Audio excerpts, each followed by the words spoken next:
10. A última viagem. Quando a aeromoça informou nossa chegada ao aeroporto de Madrid-Barajas, sentia-me tão cansada, parecia que havia levado uma surra. Tirei o espelho de mão e me olhei. Que desastre! Ainda bem que ninguém está nos esperando. Apertem os cintos e coloquem o encosto dos assentos na posição vertical. Maria se sentou com olhinhos meio fechados e o cabelo revolto. Em um lado de sua carinha a marca de uma dobra da almofada. Já chegamos, mami? Perguntou procurando a janela. Sim, chegamos em Madrid. Agora teremos que esperar para pegar o voo para Tenerife e logo mais em 2h30 estaremos em casa. Ufa, quanto falta! Protestou com desagrado. E não veremos papai aqui? Não, papai nos espera em Tenerife, porque eu não lhe disse qual era o número desse voo. Só o de Tenerife. Agora vamos tomar alguma coisa. Está com fome? Não, quero chegar em casa e ver o papai. Fomos direto para a sala VIP, para matar o tempo que nos faltava até o outro voo. E ali comemos uma besteira porque nenhuma das duas estava com fome. Nesse voo nos trataram muito bem. Eu não precisava de mais nada a não ser uma cama confortável, em um lugar silencioso e tranquilo, em casa. Maria, apesar de passar quase todo o voo dormindo, tinha cara de cansada. É uma viagem muito longa para uma pequenininha assim, pensei olhando para minha filha com pena. Acomodamo-nos nas poltronas da sala e eu estava prestes a dormir quando anunciaram o voo para Tenerife. Arrumei-me um pouco para esconder meu cansaço com a maquiagem e pegamos o voo que nos levaria para junto de José Luís. José Luís. Não tinha pensado nele durante a viagem. Estaria contando os minutos que faltavam para nos ver? Ou para ver Maria? Seria verdade que sua relação com Pilar havia acabado? Ou teria dito aquilo apenas para que voltássemos? Logo saberei. O voo saiu pontualmente. Mais uma vez acomodadas no avião, o sono me pegou. Depois de tantas horas de vigília, meus olhos se fechavam. Eu me deixei levar por aquele torpor e adormeci. Em alguns momentos chegaremos ao aeroporto de Los Rodeios, onde a temperatura é de 22 graus. Pedimos que apertem seus cintos e coloquem o encosto dos assentos na posição vertical. O comandante Ramírez e toda a tripulação agradecem que tenham voado conosco e esperamos voltar a tê-los a bordo. Abri os olhos. Não era possível. Quase não descansei nada. O voo pareceu tão curto e eu tinha tanto sono. Maria, pelo contrário, estava muito alerta. Começou a ficar nervosa diante da ideia de ver o pai. Recolhemos a bagagem e, ao sair, alguém me perguntou a hora. Foi quando me dei conta de que ainda não havia mudado o fuso horário de tão imersa que estive nas minhas recordações. Entre a grande quantidade de pessoas que ali estavam esperando o desembarque, não estavam José Luís, Sara, nem Carlos. Ninguém. Sara e Carlos não teriam regressado de viagem, pensei. Mas o que acontece com José Luís? E o motorista? De repente vi um senhor desconhecido com um cartaz com meu nome. Aproximei-me dele assustada. Alguma coisa estava acontecendo. É a senhora Oliveira? Interrogou enquanto olhava para Maria e fazia um sinal para as pessoas ao seu lado. Sim, o que está acontecendo? Tem que me acompanhar. Respondeu secamente e, dirigindo-se a gente, leve a menina. Mas pode me dizer o que está acontecendo? Onde está o meu marido? Seu marido amanheceu morto ontem por volta das 4 da tarde. Sou policial, disse tirando o distintivo. Foi tão forte a emoção que tive que me apoiar na parede para não cair no chão. Enquanto isso, Maria se afastava de mim de mãos dadas com a agente. Um minuto! Gritei desesperada. Onde estão levando a minha filha? A agente Gonzales a distrairá e cuidará bem dela. Não se preocupe com sua filha. Gonzales sabe o que tem que fazer. Mas por que estão nos separando? Onde estão levando a minha filha? Por que me prendem? Temos que levá-la à delegacia para dar um depoimento. Compreenderá que depois de uma morte tão estranha e repentina, acreditamos que não tenha sido natural. Segundo a autópsia, ele foi assassinado. Se a senhora provar que não tem nada a ver com isso, poderá nos dar alguma pista de quem pode ter feito. Mas... Perguntei com grande assombro. Como tenho algo a ver com isso se acabo de chegar da Argentina? Por favor, pode me dizer como aconteceu? Ah, não sabe? Colocava ênfase e uma grande desconfiança em suas palavras. Suplico-lhe que, enquanto sua escassa inteligência não me veja claramente, não me incrimine por algo que não tenho o menor conhecimento até o exato momento. Acabo de chegar de uma longa viagem. No lugar do meu marido encontro o senhor que me comunica a sua morte. Ainda não sei nem de quê, nem como, nem quando, nem onde. Nada. Não sei nada. Com que direito me separam da minha filha? Exijo que me leve agora para onde ela está. Me perdoe, senhora. Sinto lhe dizer que não está em condições de exigir nada. Verá sua filha em pouco tempo. Antes terá que vir comigo até a delegacia para prestar depoimento e depois eu mesmo a levarei até ela. Ou prefere que ela saiba que sua mãe pode estar envolvida na morte do pai? Mas isso é uma loucura, meu Deus! Por ora é melhor que ligue para o seu advogado. Eu não tenho advogado, nem preciso de um, não fiz nada. A caminho da delegacia, foi me contando o que, segundo ele, eu deveria saber. Uma voz feminina teria ligado para uma ambulância para que recolhessem um doente em um apartamento na rua tal de Porto Santiago. Quando a ambulância chegou, encontraram a porta aberta e um homem morto estendido na cama, seminu e com sinais de ter sofrido uma parada cardíaca. Depois, a autópsia revelou que havia sido envenenado. Ao indagar quem era, perguntaram por sua esposa.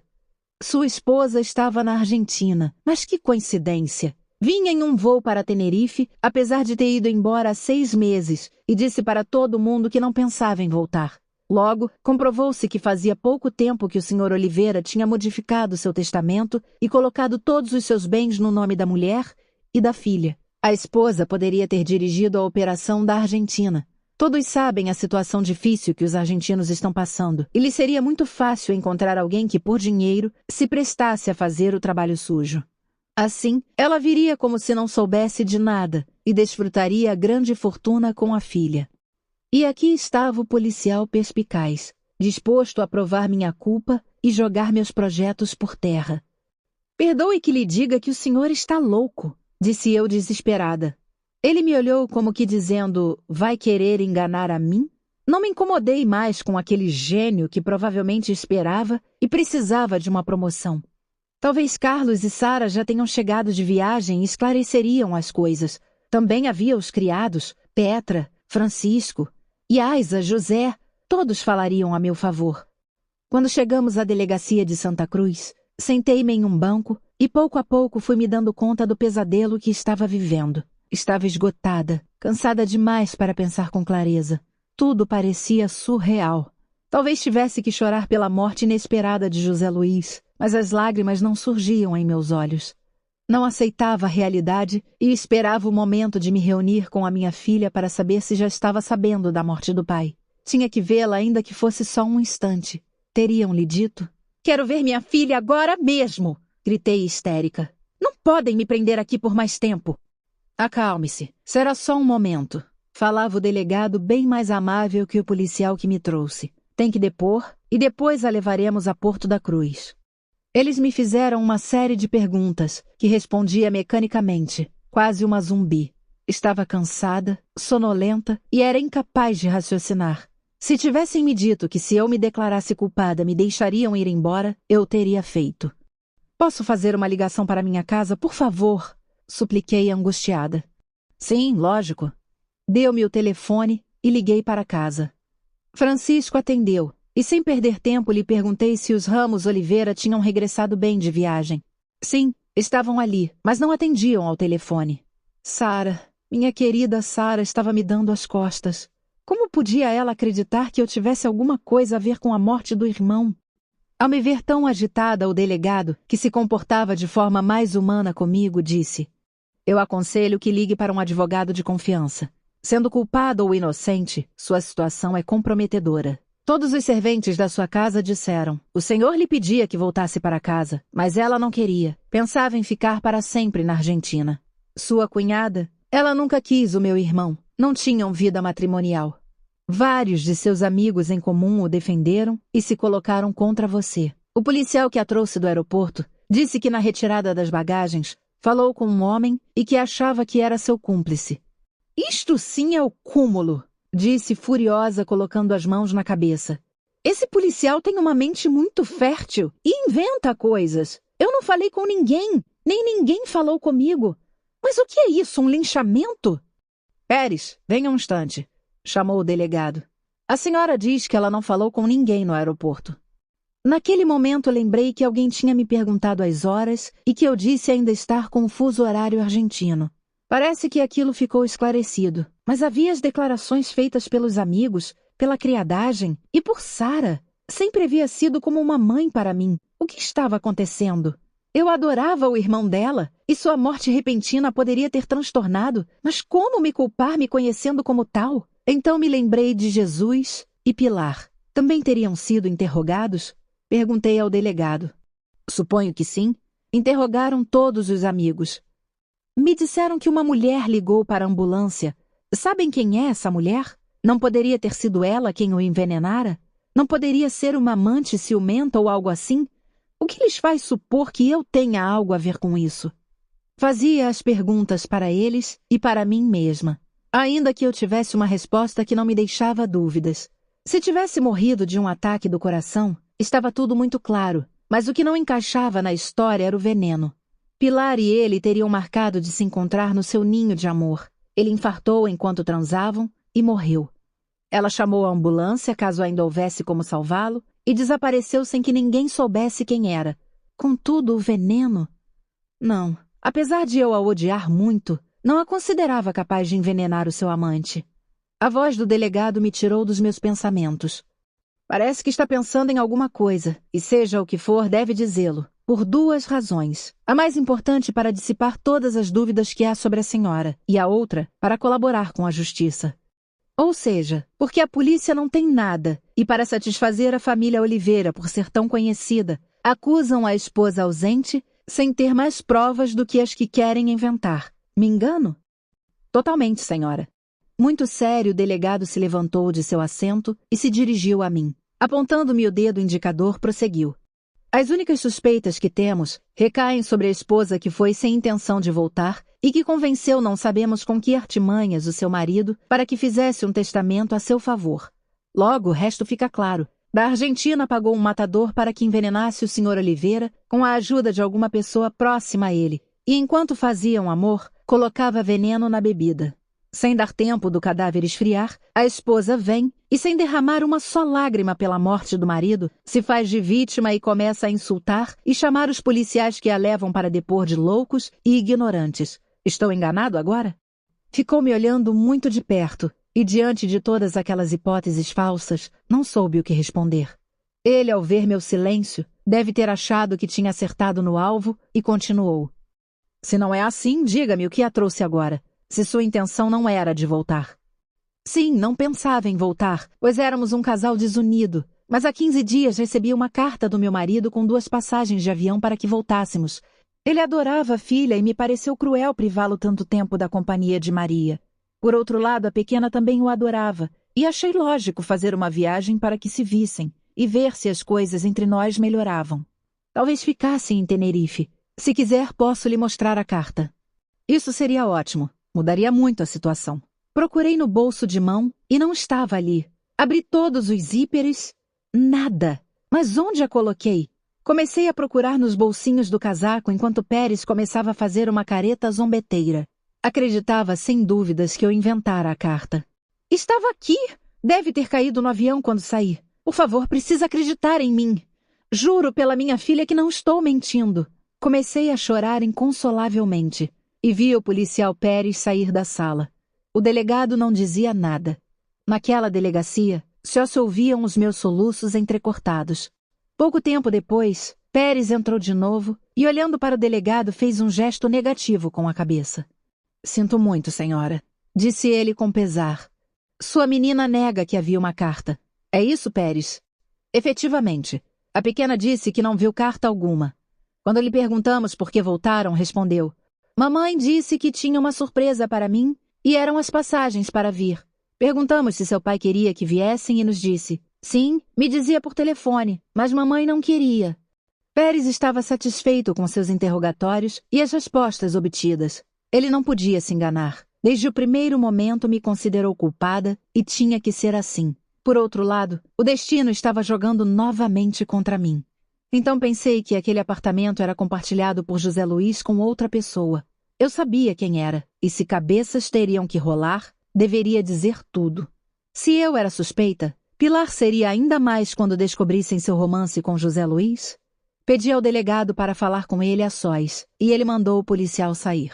Antes que comece a falar, tenho que dizer que tudo o que me disser pode ser usado contra a senhora. Por isso, se preferir, esperaremos um advogado para que fale com ele. Já lhe disse antes e repito agora. Não tenho nada a esconder porque sou inocente. Antes me criticou porque não chorei quando me disseram que meu marido havia sido encontrado morto em um apartamento no sul. Agora vou dizer o porquê. Meu marido tinha uma amante, e esse era o motivo para não termos uma vida normal de casados. A morte de Laura, combinada a isso, foram os motivos de eu ir embora para minha terra, para ficar com minha família. Ele me assegurava na carta, e eu juro mais uma vez que esta carta existe, que aquele romance havia terminado, e que seríamos um casal feliz, com Maria, a quem adorava. Por telefone, me disse que mandaria passagens para que não lhe desse mais desculpas e voltasse. Minha filha estava louca para ver o pai e decidi voltar. Ao chegar, me deparo com a mentira sobre seu romance haver terminado. Esse apartamento onde foi encontrado era seu ninho de amor com essa mulher. Como choraria por uma pessoa que me fizera voltar com mentiras e falsas promessas? Que mulher é essa? A senhora a conhece? Sim, eu a conheço. Trata-se da esposa de um amigo íntimo. Naturalmente o marido não sabe de nada. Descobri tudo quando vi os dois se beijando e marcando de se ver no apartamento. Foi um banho de água fria impossível de superar. Depois, Laura, a filha do meu marido a quem eu adorava, morreu em um acidente terrível. Por ela eu ainda ficava aqui. Por isso, quando ela morreu, me considerei livre para ir e não pensava em voltar. Tem que nos dar o nome dessa mulher. Não encontramos nada estranho no comportamento das esposas dos amigos mais íntimos. Talvez nos tenha escapado algum. Não tem outra solução? Pense que pode desfazer um casamento. Repito que o marido acredita que tem uma mulher excelente e fiel. Não tem outra solução. Pode ser que saia algo mais importante por aí. Pensei por alguns segundos.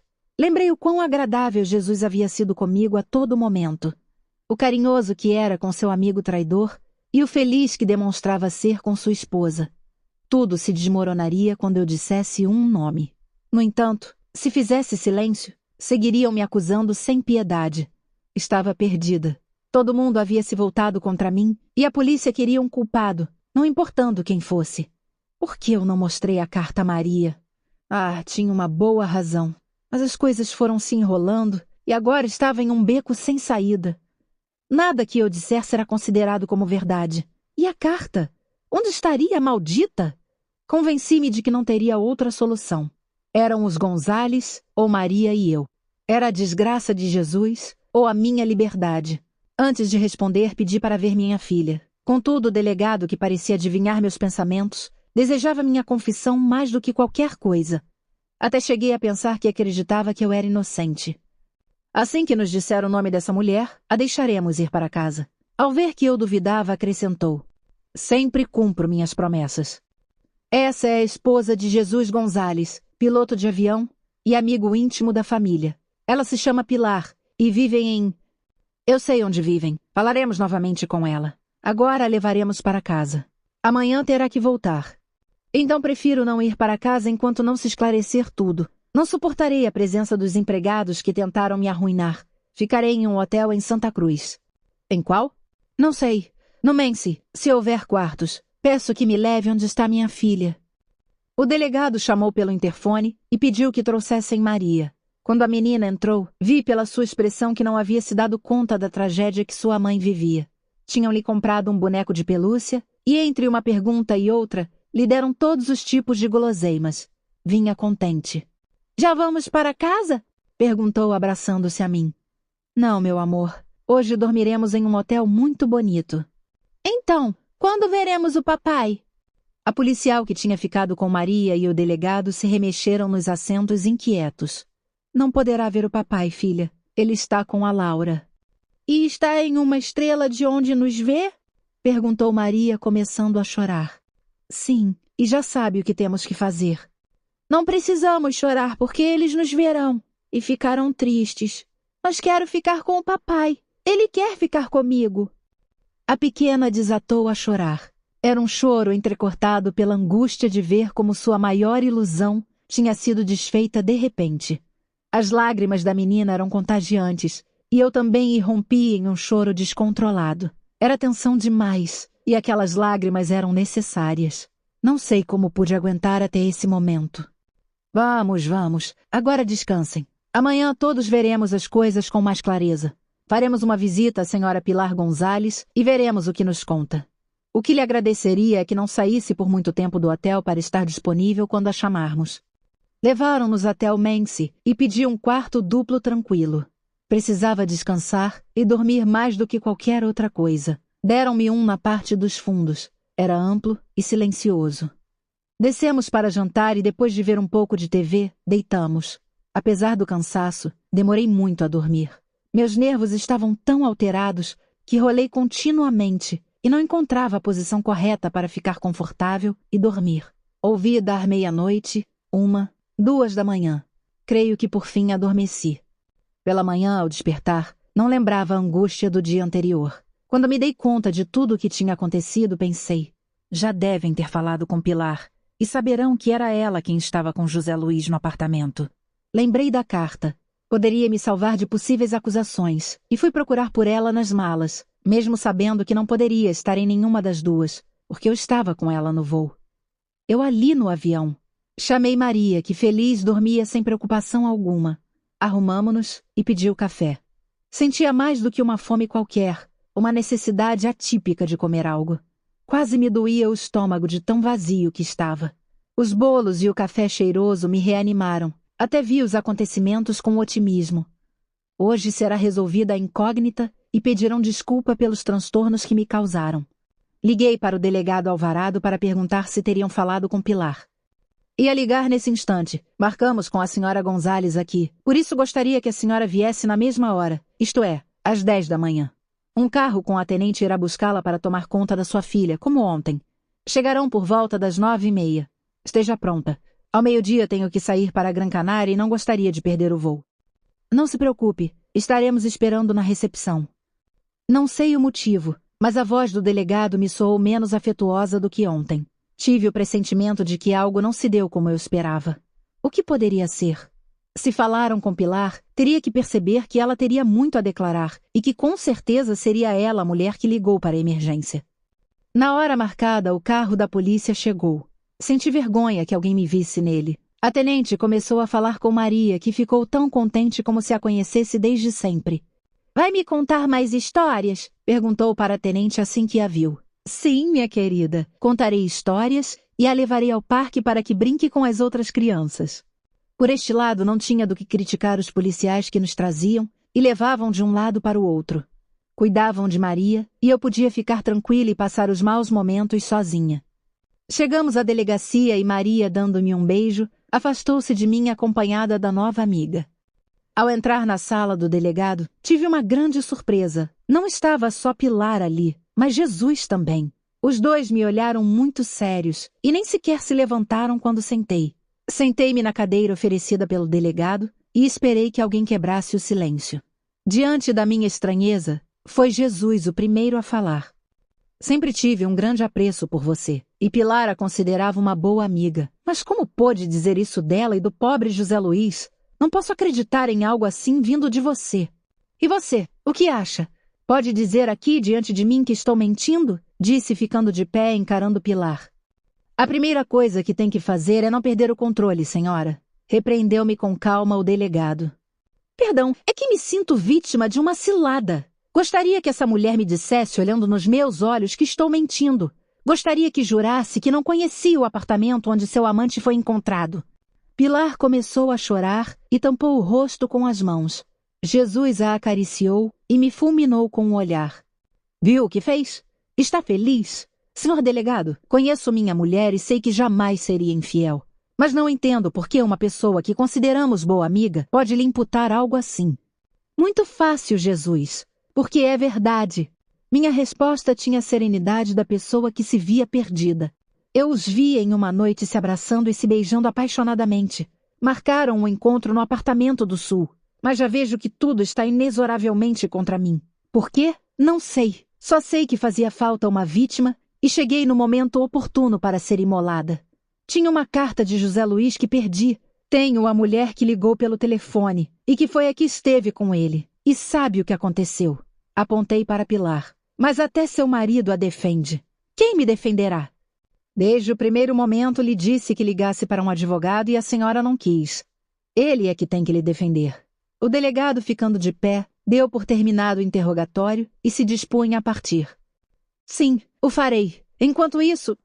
Sinto muito. Teremos que retê-la na delegacia. Mas minha filha! O que dirão a ela? Não se preocupe. A senhora Ramos ligou e virá por ela. A menina vai para sua casa e será bem cuidada.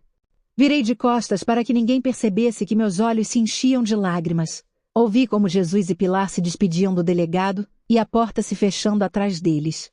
Então o delegado se aproximou de mim e, dando um tapinha nas minhas costas, disse: Desculpe, tenho que sair. Ligue para o seu advogado. Pense se há algo mais para sua defesa, porque do contrário estará bem encrencada. Fiquei sozinha e sem saber o que fazer. Esperei que voltasse a tenente com Maria, mas veio sozinha. E minha filha? Perguntei alterada. Não me deixaram trazê-la. Sua cunhada a levou. Ela me olhou com tristeza e se aproximou para me abraçar enquanto dizia: Não se preocupe, eu pressinto que a senhora é inocente. Se fosse culpada, já teria pedido um advogado sem falar nada, mas desde o primeiro momento disse que não precisava porque não tinha nada a esconder. No entanto, essa senhora Gonzales não abriu a boca até que estivesse diante do advogado. E lhe direi mais. Quis falar a sós, sem seu marido. Tenho um olfato especial e detectei alguma coisa que não gostei. A senhora tem uma foto dela? Eu, extraoficialmente, posso ir ao apartamento e perguntar ao porteiro do condomínio se viu essa senhora mais vezes. É algo que o delegado deveria ter pensado. Seria de grande ajuda, falei entusiasmada. Não tenho nenhuma foto aqui, mas na minha casa há várias de excursões que fizemos com vários casais.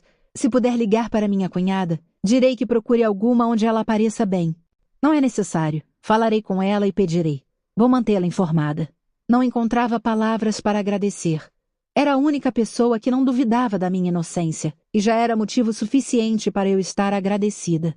Confiava que Sara não colocasse nenhuma objeção e lhe entregasse as fotos em que Pilar pudesse ser vista mais detalhadamente. Não foi só isso que a tenente fez. Ela se encarregou de mim e conseguiu que eu dormisse na sua casa em vez de na delegacia. Sob a minha responsabilidade, disse o delegado. Estará sob a minha custódia. No caminho foi me contando um pouco da sua vida e conseguiu me distrair das minhas preocupações. Até uns 12 anos atrás, minha mãe vivia comigo. Sou filha única e quando meu pai morreu, ficou muito deprimida. Somos madrilenhos, mas fui transferida há 10 anos para Tenerife e gostei tanto das pessoas, do clima, das paisagens e de tudo que fiquei. Meus pais vinham de vez em quando, e ainda que no início não se resignassem em me ter longe, pouco a pouco foram tomando o gostinho pelas viagens e a cada momento os tinha mais por aqui. Assim minha juventude passou, esperando por suas chegadas e sem querer ter mais amores que o que eu tinha pelos meus progenitores. Mas não os tenho mais, e percebo que desperdicei a minha vida. Sinto-me muito sozinha, sem marido, sem filhos, sozinha. Entrego-me ao trabalho, e parece que o faço bem porque fui condecorada 2 vezes, mas isso não me preenche. Ainda é muito jovem. Além de ser atraente, nada está perdido. Talvez não tenha aparecido o homem certo. Riu. Aproximou o carro da calçada e parou. Chegamos. A propósito, me chamo Mônica e prefiro que nos tratemos sem formalidades. O que acha? Perfeito. Valéria. Entramos no edifício e subimos de elevador até o 4º andar. Era um edifício de construção moderna em uma área alegre. Seu apartamento, não muito grande, estava mobiliado com simplicidade, mas se respirava conforto e bom gosto. Tinha 2 dormitórios, um salão amplo, uma pequena cozinha e um banheiro com ducha. Havia uma varanda ampla de onde se via o mar e a cordilheira de Anaga. Depois de me mostrar o apartamento, virou-se para ver o que eu achava. É muito alegre e está decorado com muito bom gosto. Agrada-me, e não sabe o quanto lhe agradeço por me deixar participar da sua intimidade. Para mim é uma sorte ter amigos com quem falar. Não precisa agradecer nada. A única coisa que desejo é poder provar a sua inocência e que possa ir para sua casa desfrutar sua filha. Foi um azar o que aconteceu com seu marido. Mas digo mesmo o que você me disse. Ainda é muito jovem e poderá refazer sua vida. Ocupei o quarto que tinha sido dos seus pais, mas consegui dormir pouco. Em vez de ter um sono reparador, tive um pesadelo onde vários juízes me chamavam de assassina e me condenavam à prisão perpétua, enquanto Pilar ria de mim descaradamente. Pela manhã, umas batidas leves na porta me acordaram. Mônica já tinha se arrumado e tomado café. Vou trabalhar. Meu turno é somente pela manhã. Falarei com o delegado para que me dê permissão para buscar as fotos, e caso não me autorize, irei por minha conta durante a tarde. Não saia de casa para eu não ter que levá-la para a delegacia. Não se preocupe, estarei aqui. Na geladeira tem presunto, vários embutidos, queijo e leite. Deixei café pronto e sobre a mesa há biscoitos. Sirva-se à vontade. Está em casa. Muito obrigada. É muito amável. Quando isso acabar, celebraremos em grande estilo. Dedicou-me um sorriso e com a mão me deu adeus e foi trabalhar. Tomei o café na varanda. O sol já esquentava a essas horas matinais e era agradável ficar embaixo do toldo. Chegava uma brisa muito reconfortante do mar até mim. Pensei na minha filha. Teria perguntado por mim? Tranquilizava-me que estivesse com Sara. Sabia que com ela não lhe faltaria carinho e atenção. Além disso, dentro de pouco tempo, tudo ficaria esclarecido e eu voltaria para casa. Mônica era um encanto e tive sorte de tê-la conhecido. Relembrei o primeiro dia. Quando levou Maria, eu quase a odiei. Depois me pareceu mais simpática ao ver como cuidava da menina e como ela ia satisfeita ao seu lado. Mal tinha tomado café e o telefone tocou. Se arrume rapidamente, buscarei você. A voz de Mônica estava muito alterada. E mesmo sem ter mais explicações, temi por algo ruim. Vesti-me e esperei sua chegada com a alma em pedaços. Quando chegou, disse que o delegado se zangara porque não me levou consigo. E disse: fiz uma coisa que não devia, deixando-a dormir na sua casa. E a senhora deveria supor que ela deveria estar presa até que se demonstre inocente. Se é que conseguirá. Por isso traga imediatamente. Mas não se preocupe. Não demoraremos em saber a verdade e então riremos do mundo. Mônica era mais otimista que eu. Enquanto estive na sua casa, senti-me protegida, mas ao voltar para a delegacia, detida como uma bandida, o mundo caiu em cima de mim. Por outro lado, sentia muito pela bronca que minha protetora havia levado. Por isso fiz com que soubesse. Não se preocupe. O delegado é assim e todos o conhecemos bem. Parece um cavalo desbocado quando se zanga, mas depois é uma boa pessoa. Esta tarde buscarei as fotos e vou ao apartamento perguntar ao porteiro. Tenho certeza que me dará boas notícias. Assim que demonstrarmos que Pilar esteve ali mais de uma vez, teremos vencido a partida, porque ela disse em suas declarações que não conhece esse apartamento. Chegamos à delegacia e fui levada até a cela para começar minha condenação, por não ter feito nada. Colocaram-me em uma sozinha, onde havia uma cama, uma pia e um pequeno banheiro que também era uma ducha. As horas passavam devagar, lentas demais para minha impaciência. Não quis almoçar. Tudo me dava nojo. A funcionária que trouxe a comida me olhou displicente ao ver que não tinha nem provado e disse gesticulando: todas as senhorinhas chegam muito orgulhosas e acabam comendo e bebendo como as demais. Dentro de uns dias já me dirá se gosta da comida. Deitei-me, tapei os olhos com o braço e comecei a chorar. Era um choro copioso e silencioso que queimava minhas bochechas. Pouco a pouco fui me tranquilizando e adormeci. Não sei quanto tempo teria passado quando fui despertada me assustando com os golpes brutos nas barras das celas e a voz grossa da guardiã. Tem visita! Conduziu-me a outra sala e me perguntava se seria Mônica com boas notícias. Era Sara. Mesmo estando muito séria, fiquei muito feliz. Sara! Que alegria em ver você! Como está Maria? Maria está bem. Vim trazer coisas de cuidado pessoal. Imagino que não tenha nem sabão. Sim, agradeço muito. Sara, o que acha? Acredita que fui capaz de uma barbaridade dessas? Necessitava saber a opinião dela. Ela sempre tinha acreditado em mim e agora precisava mais do que nunca. O que acho não importa. Importa que você consiga se defender, o que não fez até agora. Mas, Sara, você me conhece. Sei o quanto amava seu irmão, mas acha mesmo que sou uma assassina? Por desgraça, todas as provas estão contra você. Até sua família na Argentina diz que você preparou a viagem de improviso, que nunca ouviram comentar que voltaria até 4 dias antes da sua partida. Sara, tudo o que eu contar você não acreditará, não é? Nem que seu irmão tinha me mandado as passagens. Disso eu não sei. Você disse que tem uma carta que não mostra. Eu sou testemunha das vezes que José Luiz suplicou por telefone que voltasse. Ele esteve muito mal depois que vocês foram embora e caiu em depressão. Todos nós voltamos para ficar com ele. Todos menos sua esposa. O que quer que pensemos? Sara também não acreditava na minha inocência. Ela se levantou para ir e a retive para avisar que Mônica buscaria algumas fotos em que Pilar aparecesse. Temos uma do ano passado, onde está em primeiro plano, e ela aparece muito bem. Dê para ela, por favor, supliquei. Um conselho, foi sua curta e desagradável resposta. Não siga por esse caminho. Quer culpar Pilar por uns abraços que você viu em uma noite e você está se complicando. Ela tem muito boa reputação e muitos amigos que a defenderão. De toda forma, darei a foto para a tenente. Quando quiser que traga Maria, me diga. Ficarei em Tenerife até que acabe o julgamento. Depois levarei Maria comigo para Madrid e fecharemos a casa daqui. Vi como Sara se afastava e me conduziram novamente à cela. Todas as minhas esperanças estavam colocadas naquelas fotos e em como Mônica poderia usá-las. A tarde passou devagar. Olhei para a bolsa que Sara trouxe. Sabonete, colônia, creme para o rosto, gel de banho, shampoo. Não faltava quase nada. Eu a fechei e coloquei em uma estante que havia em um canto. Por volta das 6 veio meu advogado. Tive que lhe contar a razão do meu rápido retorno para Tenerife, mas não pareceu dar muita importância, como se aquilo não tivesse relação e não servisse para preparar minha defesa. Deixou-me cheia de dúvidas sobre sua eficácia. Estou nas mãos de Deus, pensei com desespero. Às 8 chegou Mônica. Entrou diretamente na cela e sua cara me deixou ansiosa. O que aconteceu? Perguntei impaciente. O pior. Sara não deu as fotos? Sim, Sara se comportou muito bem. Creio que deseja que você prove sua inocência. Então, fui ao apartamento com as fotos e a autorização dada pelo delegado que consegui a duras penas. Seus companheiros já estão investigando, disse-me. A senhora não tem que intervir.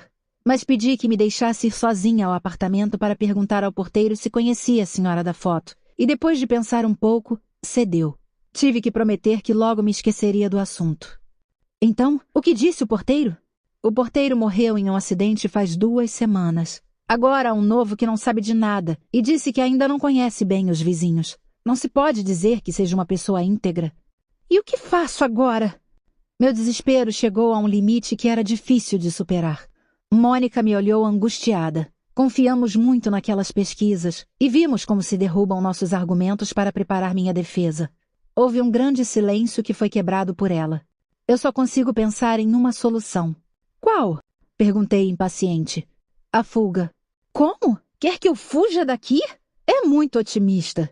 Amanhã é o enterro do seu marido. Peça autorização para assistir e não creio que o neguem. Ligarei para Sara para que leve Maria. Direi que é plausível que fiquem um tempinho mais juntas antes de se despedirem e ninguém se oporá. Eu não estarei de serviço e por isso irei à paisana. Quando todos estiverem concentrados no morto, irei para o meu carro e o porei em marcha. Você diz a Maria que vá se encontrar comigo sem chamar atenção, que lhe darei uma coisa, e quando a menina estiver no carro, você virá correndo e nos afastaremos a toda velocidade. Como haverá muita aglomeração de veículos, antes de os policiais conseguirem sair, já estaremos chegando a Los Rodeios. Mas ali terei que esperar um voo, e mesmo que pudesse pegar, para onde iria? Pense que se isso der errado, estarei muito mais perdida do que já estou. Em Los Rodeios, um bom amigo meu nos esperará com seu avião particular, pois me deve muitos favores. E depois, para onde vou? Para Barajas. Lá encontrará um homem com óculos escuros e um cravo vermelho na lapela. Foi a primeira coisa que me ocorreu. Este homem desconhecido para mim tem um avião particular e a levará para um lugar seguro. Mas isso é uma aventura. Tenho medo de onde posso me meter e no que envolverei a minha filha. Não correrá perigo algum, a não ser que nos peguem antes de voar, coisa que não acredito que aconteça. Mas isso já está preparado? Por que você acha que cheguei tão tarde? Quando vi que as fotos não seriam de grande ajuda, comecei a maquinar e tenho tudo pronto. O que acontecerá a você por me ajudar? A mim nada. Direi que quando eu estava indo embora, você chegou ao carro e me ameaçou para que a levasse para o aeroporto. Como tenho um histórico fabuloso, ninguém duvidará de que digo a verdade. Tomara que tudo saia como planejado. Tinha grandes temores de que algo falhasse. Se fizer as coisas como disse, nada falhará. Ah, esteja onde estiver, não pense em se comunicar comigo. Nos despediremos agora. Amanhã serei sua refém e a odiarei por ter me ameaçado de morte. Ficou de pé e eu a imitei. Olhamo-nos e nos abraçamos.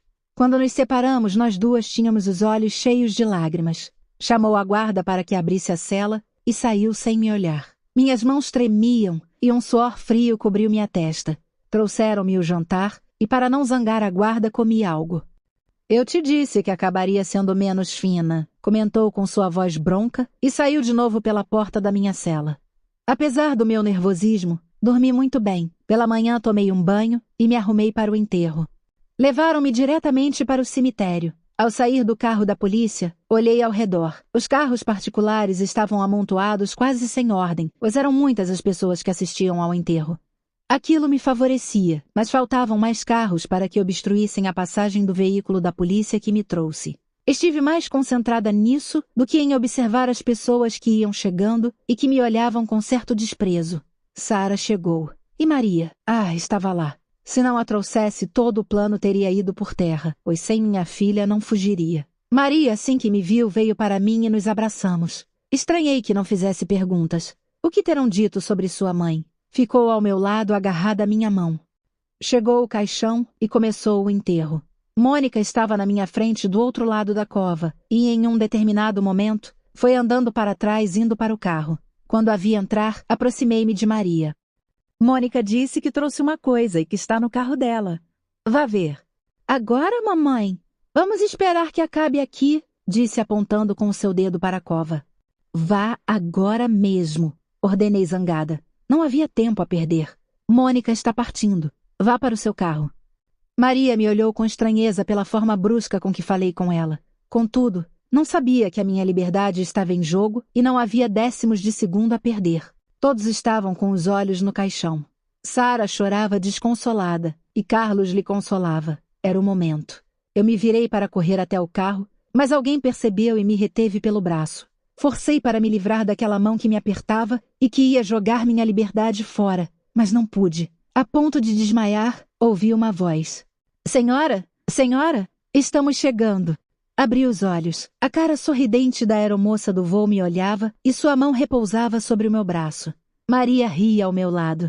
Que sonho, hein? Disse-me a simpática aeromoça. Achei que não conseguiria despertá-la. Oh, estava sonhando. Como é maravilhoso acordar. Aperte o cinto e retorne ao seu encosto, ordenou com simpatia. Alegro-me que tenha tido sonhos felizes. Sim, sonhos felizes. 2h30 de um autêntico calvário. Olhei pela janela. O avião tinha sobrevoado a ilha e se aproximava do mar, em direção à Gran Canária, para girar em cima do oceano, tomar a direção correta e entrar na pista. Santa Cruz, Radazul, Candelária, o Teide e a descida para a pista de pouso. Que pesadelo mais idiota! Desejei como nunca ver José Luiz e abraçá-lo. Ouvir seu coração bater, chegar em casa, ver a todos os empregados e me esquecer daquele terrível sonho. Papai, papai!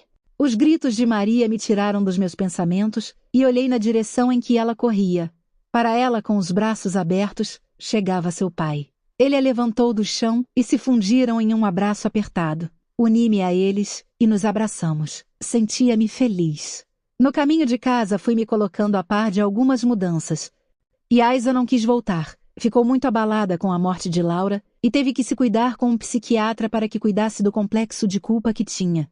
A mãe de José morreu e o pobre vivia sozinho. A nova empregada se chamava Deli e era muito gentil, mas Petra não gostava muito dela. Dizia ser muito distraída. E Peco, lembra de mim? Perguntou Maria com interesse. Peco? Pois ele está fazendo companhia a José. Depois que vocês partiram, ficou tão triste que não queria comer nem brincar. José o levou para mudar de ares e para que esquecesse suas donas. Agora ele o trará de volta, papai?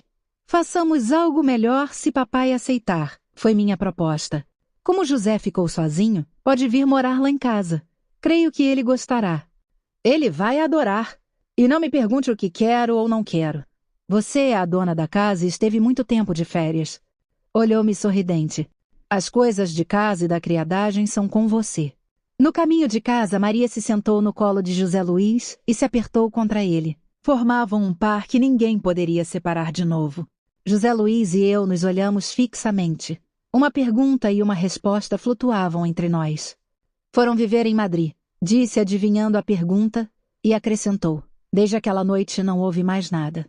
Olhei para a frente. O majestoso Teide se mostrava altivo sem sua coroa de nuvens. O Porto da Cruz refletia em um mar tranquilo. O sol iluminava todo o vale de Orotava. Um dia perfeito. Chegamos em casa. O flamboyant mostrava a beleza da sua extensa copa, misturando os diferentes tons de verde de suas folhas com o vermelho forte de suas flores espetaculares. Laura não estava sob sua sombra.